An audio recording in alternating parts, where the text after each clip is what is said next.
Is America doomed? Proverbs 1:32 to 33 says, quote, "The complacency of fools will destroy them. Whoever listens will live in safety and be at ease." America is not doomed if we listen to wisdom. Wisdom from some of our greatest presidents: Calvin Coolidge, John F. Kennedy, Ronald Reagan. Each of these presidents, in their inaugural address, gave Americans a path to keep our country safe. To preserve America, let's listen to their wisdom. March 4, 1925. Calvin Coolidge's inaugural address. No one can contemplate current conditions without finding much that is satisfying and still more that is encouraging. Our own country is leading the world in the general readjustment to the results of the Great Conflict. We cannot continue these brilliant successes in the future unless we continue to learn from the past. We must realize that human nature is about the most constant thing in the universe, and that the essentials of human nature do not change. This nation believes thoroughly in an honorable peace, under which the rights of its citizens are to be everywhere protected. One of the greatest dangers of peace lies in the economic pressures to which people find themselves subjected. One of the most practical things to be done in the world is to seek arrangements under which such pressures may be removed, so that opportunity may be revived and hope may be renewed. There must be some assurance that effort and endeavor will be followed by success and prosperity. The men and women of this country who toil are the ones who bear the cost of government. Every dollar that we carelessly waste means that their life will be so much the more meager. Every dollar that we prudently save means that their life will be so much the more abundant. The property of the country belongs to the people of the country. Here stands our country. Here stands its government. Here it will continue to stand, seeking peace and prosperity, promoting enterprise, encouraging education, desiring the advancement of religion, supporting the cause of justice. America seeks no earthly empire built on blood and force. She cherishes no purpose save to merit the favor of Almighty God. After that address, Calvin Coolidge took action. Economist Thomas Sowell praises the policies that Coolidge laid out, writing, quote, "The 1920s were a decade of unprecedented prosperity," unquote. Coolidge took the nation from the destruction of World War I to the prosperity of the 1920s. Just as Calvin Coolidge led our nation out of a conflict, John F. Kennedy gave our nation courage as we faced another, the Cold War. January 20, 1961. John F. Kennedy's inaugural address. "I've sworn before you and Almighty God the same solemn oath our forebears prescribed nearly a century and 3/4 ago. The same revolutionary beliefs for which our forebears fought are still at issue around the globe. The belief that the rights of man come not from the generosity of the state, but from the hand of God. To those new states whom we welcome to the ranks of the free, we shall not always hope to find them supporting our view, but we shall strongly hope to find them supporting their own freedom. To those people in the huts and villages of half the globe, struggling to break the bonds of mass misery, we pledge our best efforts to help them help themselves. Let all our neighbors know that we shall join with them to oppose aggression or subversion anywhere in the Americas.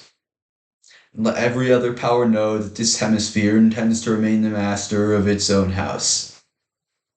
We dare not tempt them with weakness, for only when our arms are sufficient beyond doubt can we be certain beyond doubt they will never be employed.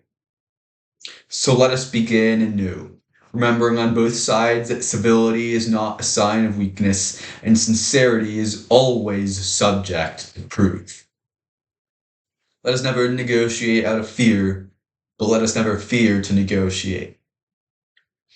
And so, my fellow Americans, ask not what your country can do for you. Ask what you can do for your country. With a good conscience, our only sure reward. With history, the final judge of our deeds, let us go forth to lead the land we love, asking his blessing and his help, but knowing that here on earth, God's work must truly be our own. John F. Kennedy followed through. He stared down the USSR. He protected Americans and their rights. And he told Americans that it is our duty to save the country, not the government's.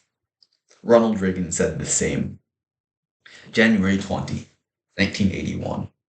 Ronald Reagan's inaugural address. The business of our nation goes forward.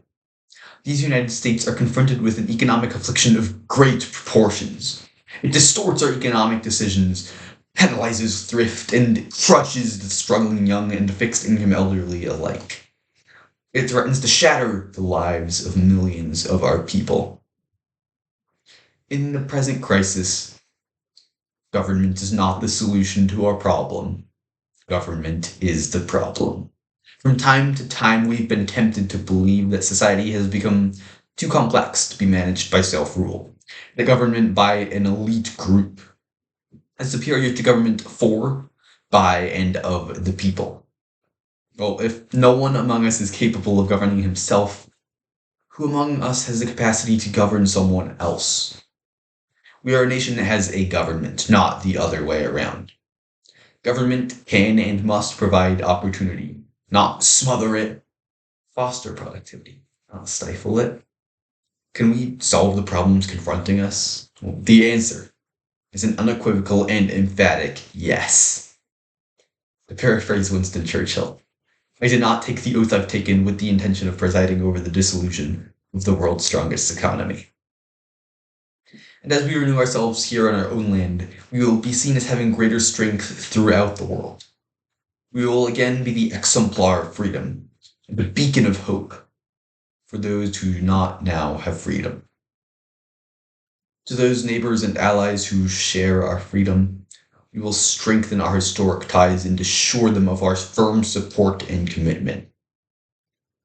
As for the enemies of freedom, those who are our potential adversaries, they will be reminded that peace is the highest aspiration of the American people. We will negotiate for it, sacrifice for it. We will not surrender for it, now or ever. When action is required to preserve our national security, we will act. The crisis we are facing today does require, however, our best effort and our willingness to believe in ourselves and to believe in our nation's capacity to perform great deeds. And after all, why shouldn't we believe that? We are Americans. God bless you, and thank you. Each of these presidents led the country to peace and prosperity. They were able to do so because of their wisdom. They understood basic truths, that our rights come from God, not from government, and that government is meant to govern, not to manage. Ecclesiastes 7:12 says, quote, "The advantage of wisdom is this, it preserves those who have it." Unquote. To preserve our country, let's remember the wisdom of these three presidents. To answer the question posed at the beginning of this speech, America isn't doomed if we submit to wisdom.